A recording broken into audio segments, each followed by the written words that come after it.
Sou o Roger da Vortec Car Service. Hoje nós estamos com o i30. O cliente reclamou que quando ele vira para os dois lados ele sente um toque-toque, né, na direção. Aqui a coluna já está praticamente no lugar, mas eu quero mostrar para vocês como que fica a buchinha da coluna. Olha uma nova, olha como ela fica, ó, toda arrebentada, né? Então aí você que tem um i30, né, que está sentindo aí a direção fazendo barulho para um lado e para o outro, né?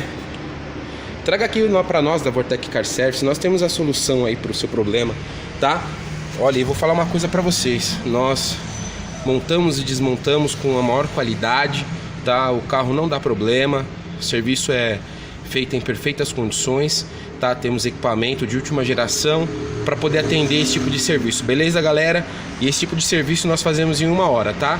Marcando direitinho, agendando, só vir na oficina que nós fazemos em 1 hora, beleza, galera? Obrigado!